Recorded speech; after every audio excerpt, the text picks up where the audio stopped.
Hello my dear students, আমি Razzak sir তোমাদের সবাইকে ছায়া স্মার্ট ক্লাসে জানাই স্বাগত। আজকের আলোচনা করব দশম শ্রেণীর ভৌতবিজ্ঞানের অত্যন্ত গুরুত্বপূর্ণ একটা চ্যাপ্টার, প্রথম অধ্যায় পরিবেশের জন্য ভাবনা, এবং এর একটা অত্যন্ত গুরুত্বপূর্ণ টপিক স্থিতিশীল উন্নয়নের ধারণা, এবং সেই সাথে সৌরশক্তি সম্পর্কে ডিটেলসে আলোচনা করব। বিষয়বস্তুটা অত্যন্ত সুন্দরভাবে বোঝানো আছে ছায়া ভৌতবিজ্ঞান ও পরিবেশ বইয়ের প্রথম অধ্যায়ে, এবং ছায়া ভৌতবিজ্ঞান ও পরিবেশ শিক্ষক বইয়ের প্রথম অধ্যায় পেয়ে যাবে এর উপরে অত্যন্ত গুরুত্বপূর্ণ ও ইম্পর্টেন্ট প্রশ্ন উত্তর। এরপরেও বিষয়বস্তুটা আরও সহজ ও ইন্টারেস্টিং করে তুলব আমি এই ছায়া স্মার্ট ক্লাসে।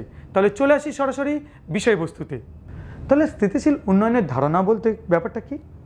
আসলে আমরা প্রকৃতি থেকে যে সম্পদগুলো ব্যবহার করছি পরিমিত ব্যবহার করব, অপচয় করব না, এমনভাবে ব্যবহার করব না যা ভবিষ্যৎ প্রজন্মে এসে তারা অন্ধকারে ডুবে যায়।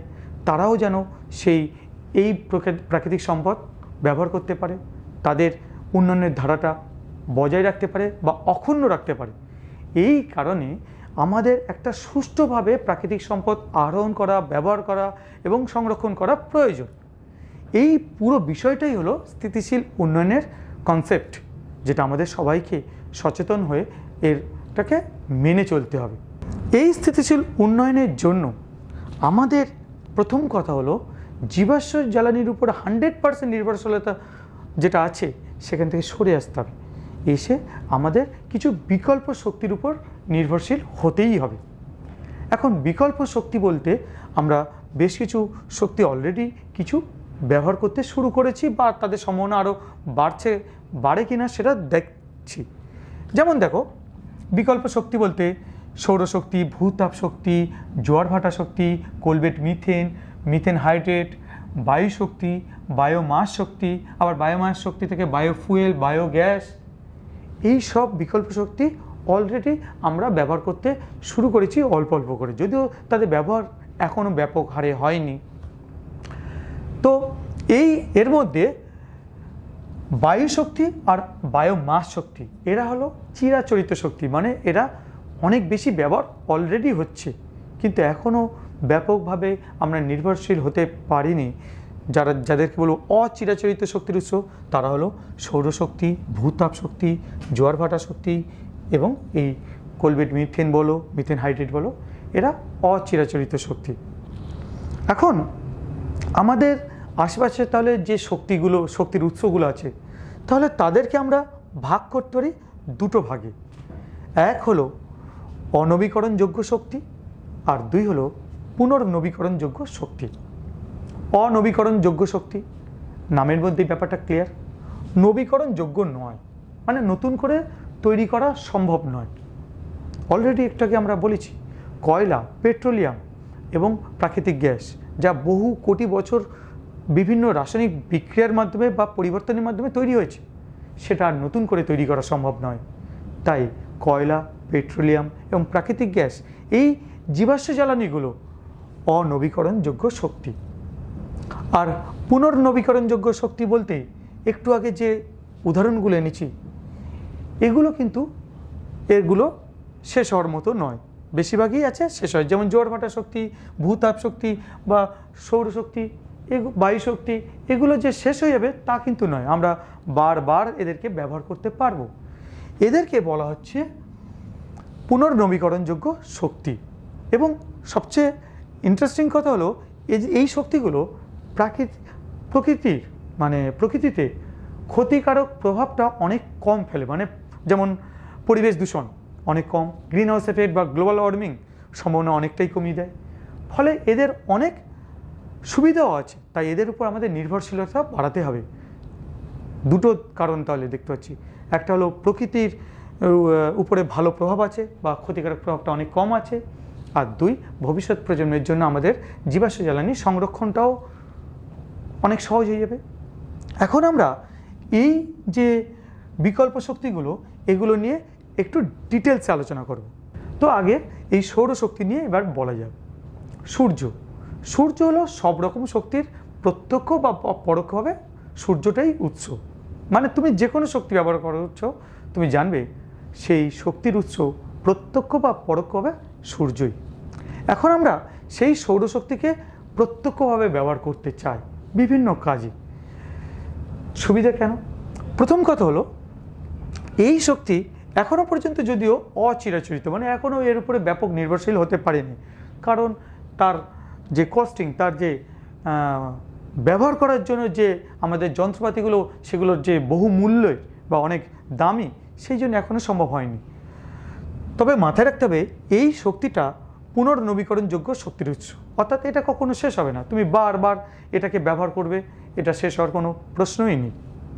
আর সবচেয়ে ইম্পর্টেন্ট, এই শক্তি দূষণমুক্ত, মানে পরিবেশ দূষণ ঘটাবে না। তুমি যখন এই শক্তিকে ব্যবহার করছো, কার্বন ডাইঅক্সাইড বা অন্য কোনো গ্রিনহাউস গ্যাস তৈরি হচ্ছে না, পরিবেশ দূষণের মতো অন্য কোনো গ্যাস তৈরি হচ্ছে না, তার ফলে দূষণমুক্ত। অর্থাৎ সৌরশক্তির ব্যবহার আমাদের জন্য হবে খুবই ভালো দিক। এখন এই সৌরশক্তি ব্যবহার করছি আমরা কোথায় কোথায়? সোলার কুকারে রান্না করতে পারি, সোলার হিটারে জল গরম করতে পারি, ফটোভোল্টেইক কোষ দ্বারা মানে সোলার সেল, সেখান দিয়ে আমরা বিদ্যুৎ উৎপাদন করতে পারি এবং সেই বিদ্যুৎকে আমরা বিভিন্ন কাজে ব্যবহার করতে পারি। কারণ আমরা তো আগেই বলে এসেছি, বিদ্যুতের উপর আমরা খুব বেশি নির্ভরশীল। তাহলে আমরা যদি সৌরশক্তিকে ব্যবহার করেই বিদ্যুৎ তৈরি করতে পারি, সেটা আমাদের জন্য খুব ভালো খবর। তো ফটোভোল্টাইক কোষ, এই কোষ দিয়েই আমরা কিন্তু তৈরি করতে পারবো, যেগুলো নিয়ে একটু পরেই ডিটেলসে বলবো। আর সেই সাথে সোলার হাউসে ঘরকে গরম, মানে শীতপ্রধান দেশে ঘরকে গরম রাখার প্রয়োজন হয়, সেক্ষেত্রে সোলার হাউস ব্যবহার করে ঘরকে গরম করে রাখতে পারি। তাহলে আমরা সৌরশক্তি এভাবে বিভিন্নভাবে ব্যবহার করতে পারি। এখন আমরা সোলার কুকার বা সোলার ওয়াটার হিটার, যার কথা একটু আগেই বললাম, সেটা কিভাবে কাজ করে সেটা সম্পর্কে বলবো। দেখো, সোলার কুকার বা সোলার একটা নীতির উপর কাজ করে। কালো তল, যে কোনো কালো তল, সে কিন্তু তার উপর আপতিত সমস্ত তরঙ্গ শোষণ করে নেয়, খুব মানে উত্তম শোষক, খুব ভালো মাত্রায় শোষণ করে নেয়। এই ধর্মটাকেই কাজে লাগানো হয়। একটা ধাতব বাক্স ব্যবহার করা হয়, যেটা কোনো রকম তাপতরঙ্গ বাইরে যাতে না দেওয়া হয়, সেই জন্য ভিতরের গাত্রটা কালো রঙে করে দেওয়া হয়। এবং এখানে আলোর প্রতিফলনকে কাজে লাগিয়ে আলোক শক্তিকে কেন্দ্রীভূত করে এর ভিতরে পাঠিয়ে দেওয়া হয়। ভিতরে বলতে এখানে উপরে একটা তল কাঁচের আস্তরণ রয়েছে, কাঁচের মধ্যে দিয়ে পাঠিয়ে দেওয়া হয়। তোমাদের যখন আমি গ্রিনহাউস এফেক্ট বুঝিয়েছিলাম, তখনও বলেছিলাম এখানে সেই মেকানিজমটা ব্যবহার হয়। সূর্যের যে তাপতরঙ্গটা আসছে, অবলোহিত তাপতরঙ্গ, সেই অবলোহিত তাপতরঙ্গটা তরঙ্গদৈর্ঘ্য অত্যন্ত ক্ষুদ্র হওয়ার কারণে সে অনায়াসে কাঁচকে ভেদ করে ভিতরে চলে যাবে। কিন্তু ভিতরে গিয়ে খুব ভালোভাবে শোষিত হবে। খুব ভালোভাবে শোষিত হবে কেন? তার কারণ আগেই বলেছি, ভিতরে সব কিছু কালো বর্ণের আস্তরণ করে রাখা হয়েছে। আর কালো বর্ণ মানে সে উত্তম শোষক। তাপতরঙ্গকে উত্তম রূপে শোষিত করার পর সে যখন বিকিরিত করবে তাপতরঙ্গ, সেই বিকিরিত তাপতরঙ্গের তরঙ্গ দৈর্ঘ্যটা কিন্তু তুলনামূলকভাবে বড় হবে। ধরে নাও আগত তাপতরঙ্গ এরকম আছে আর বিকিরিত তাপতরঙ্গ এরকম। তাহলে দেখতে পাচ্ছি বিকিরিত তাপতরঙ্গ যেহেতু বড়, সে কিন্তু এই কাঁচকে আর ভেদ করে সবটা বাইরে বেরোতে পারবে না, ভিতরে বেশ কিছুটা থেকে যাবে।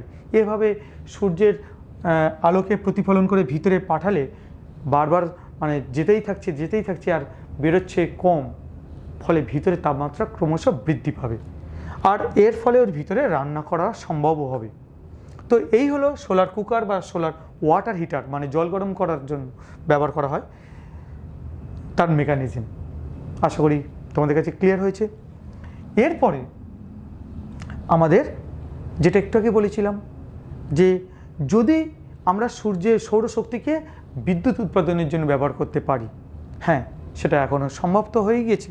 আমরা অনেক জায়গায় এর ব্যবহার অলরেডি করা শুরু করে দিয়েছি। এগুলোকে বলা হচ্ছে সোলার প্যানেল। এখানে সোলার প্যানেলে আসলে রয়েছে অনেক সোলার সেল। সোলার সেল বলতে কিন্তু সেখানে অনেকগুলো মাল্টি লেয়ার, অনেকগুলো লেয়ার আছে, যার মাঝখানে যে লেয়ারটা আছে সেই লেয়ারে রয়েছে সিলিকন নামক অর্ধপরিবাহী। অর্ধপরিবাহী মানে সুপরিবাহী আর অন্তরকের মাঝামাঝি তাদের পরিবাহিতা। সেই অর্ধপরিবাহী যেমন আরও উদাহরণ আছে জার্মেনিয়াম, সে যাক, সিলিকনটাই সবচেয়ে বেশি ব্যবহার হয়। এই সিলিকন অর্ধপরিবাহী সোলার সেল বা সৌরকোষ তৈরি করা। এখন সূর্যের রশ্মি যখন এসে পড়ে তার ফোটন কণা, কারণ আমরা জানি সূর্যের রশ্মি মানে তাতে রয়েছে শক্তির প্যাকেট রূপে ফোটন কণা, সেই ফোটন কণাগুলো যখন এসে পড়ে সেই ফোটনগুলোকে শোষণ করে নেয় এখানে থাকা ইলেকট্রনগুলো, ফলে ইলেকট্রনগুলো উত্তেজিত হয়ে যায় এবং তারা তখন ঝাঁকে ঝাঁকে একটা নির্দিষ্ট দিকে ছুটতে শুরু করে। এই ইলেকট্রনগুলো যখন ঝাঁকে ঝাঁকে একটা নির্দিষ্ট দিকে ছুটতে শুরু করে সেটাই তড়িৎ প্রবাহ মাত্রা। তার মানে দেখলাম কি, সূর্যের আলো এসে পড়ল সিলিকনের তৈরি সোলার সেলের উপরে, আর সে প্রচুর পরিমাণে ইলেকট্রন উত্তেজিত করে একটা নির্দিষ্ট দিকে পাঠিয়ে দিল, আর সেটাই সৃষ্টি করলো তড়িৎ প্রবাহ মাত্রা। এখন এই তড়িৎ প্রবাহ মাত্রাকে আমরা সরাসরি ব্যবহার করতে পারি এবং একটা প্যানেলে প্রচুর পরিমাণে সোলার কোষ দিয়ে দেওয়া আছে, তাহলে প্রচুর বিদ্যুৎ উৎপন্ন করা সম্ভব হবে সেক্ষেত্রে। এবার এই বিদ্যুৎটা আমরা সরাসরিও ব্যবহার করতে পারি, আবার ব্যাটারি রেখে এই বিদ্যুৎটাকে সংরক্ষণ করে রাখতে পারি। কেন?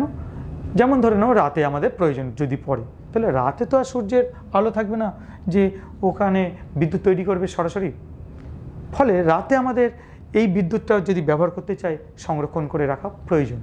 এই কারণে আমরা এর সাথে অবশ্যই একটা ব্যাটারি যোগ রাখবো, যে কিনা বিদ্যুৎ উৎপন্ন যতটুকুই হচ্ছে তার কিছুটা সঞ্চয় করে আর কিছুটা তখন ব্যবহার করার প্রয়োজন থাকলে ব্যবহার করবে।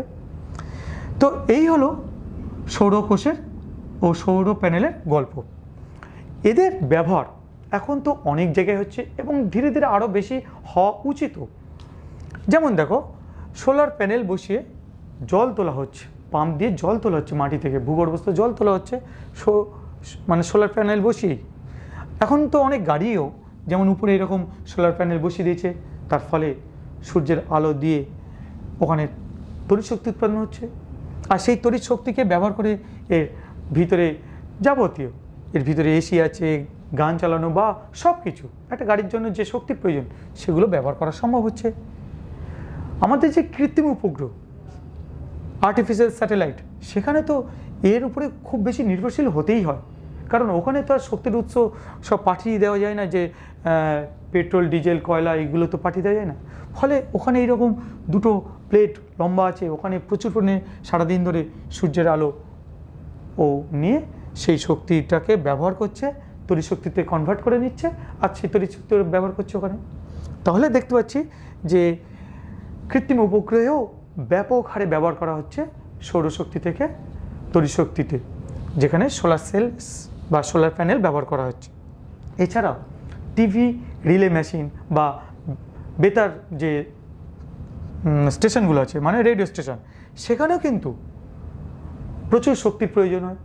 সেই শক্তিটা সরাসরি সোলার প্যানেল বসিয়ে শক্তিটাকে ব্যবহার করা হচ্ছে, মানে শক্তিটাকে উৎপন্ন করা হচ্ছে। এছাড়া এখন তো ক্যালকুলেটর, খেলনা, ট্রাফিক সিগন্যাল বিভিন্ন জায়গায় সোলার প্যানেল বসিয়ে এই শক্তিকে ব্যবহার করা হচ্ছে।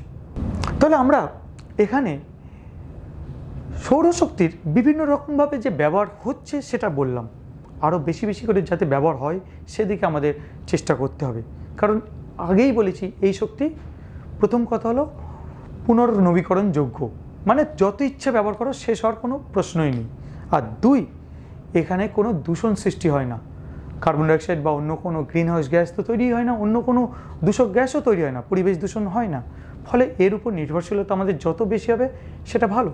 যদিও এখনও এটাকে খুব মানে কম মূল্যে অনেক বেশি পরিমাণ বিদ্যুৎ উৎপন্ন করা সম্ভব হয়নি, তার ফলে নির্ভরশীলতা এখনও ব্যাপক হারে হয়নি। সে যাক, আমাদের এই নির্ভরশীলতা বাড়াতে হবে। এর ছাড়াও আরও অনেক বিকল্প শক্তি আছে, ভূতাপ শক্তি, জোয়ার ভাটা শক্তি, কোলবেট মিথেন, মিথেন হাইড্রেট, বায়োমাস বা বায়ুশক্তি, যাদের নাম আগেও বলেছি। এদের সম্পর্কেও ডিটেলস জানতে হবে, আর সেটা নিয়েই আলোচনা করব এর পরের ভিডিওতে। আমি ভৌত বিজ্ঞানের আরও গুরুত্বপূর্ণ টপিকগুলোর উপর ভিডিওগুলি পেতে ছায়ার ইউটিউব চ্যানেলটি অবশ্যই সাবস্ক্রাইব করে রাখো। আর এই ভিডিওটি ভালো লেগে থাকলে তোমরা লাইক, কমেন্ট, শেয়ার অবশ্যই করো। আর লেটেস্ট ভিডিওর নোটিফিকেশন পাওয়ার জন্য পাশে থাকা বেল আইকনটি অবশ্যই প্রেস করে রাখো। তোমাদের সকলের জন্য রইল শুভেচ্ছা। ভালো থেকো এবং সুস্থ থেকো।